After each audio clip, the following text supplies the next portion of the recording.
So as we see from this picture, these big folds here are going to be the plicae circularis, and they contain the villi all over those finger-like projections that will contain the cells that have the microvilli that will be doing the actual absorption of nutrients. Now on a gross anatomical level, these plicae circularis are going to look like little rings or little folds on the inside of the small intestine. That's the plicae circularis.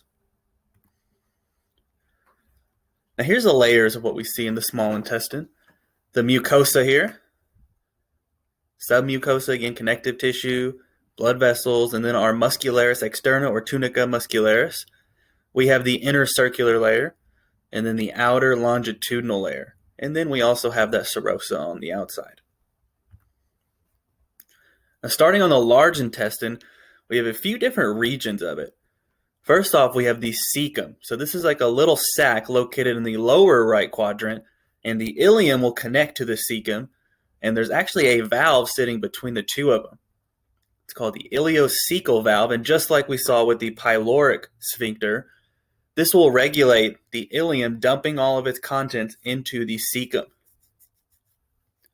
The cecum also has a structure called the Vermiform Appendix, and it looks like a little worm sticking out.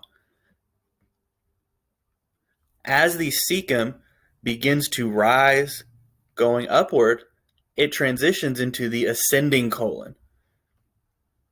And as it continues up from the lower right quadrant, as it runs up into the upper right quadrant, it's going to run into a problem, as we talked earlier about the liver being located in the upper right quadrant. So at this point, instead of running straight into the liver, it will actually bend, and this bend is called the hepatic flexure, also called the right colic flexure. So where it starts bending instead of running into the liver.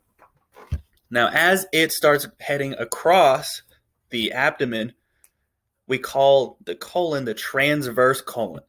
And it's just going to go all the way across the abdomen.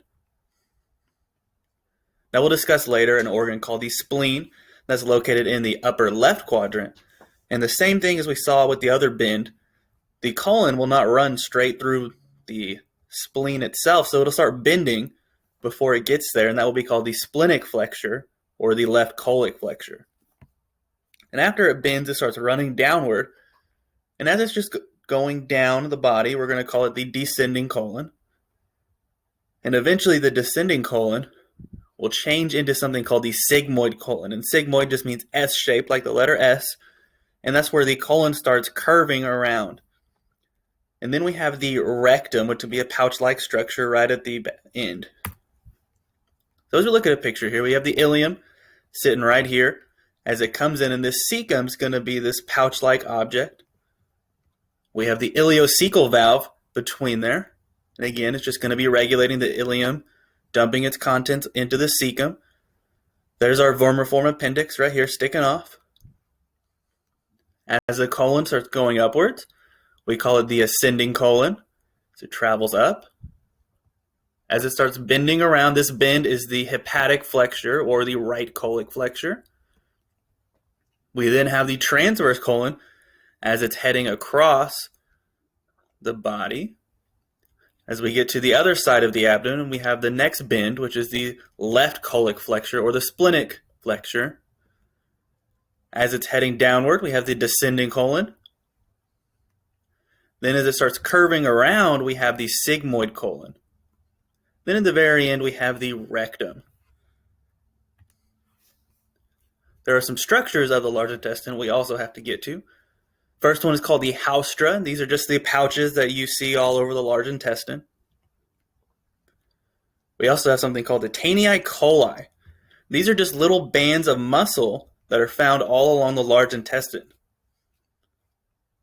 We'll also see little pieces of fat kind of all found throughout the large intestine. Those are called epiploic appendages, or also called omental appendages.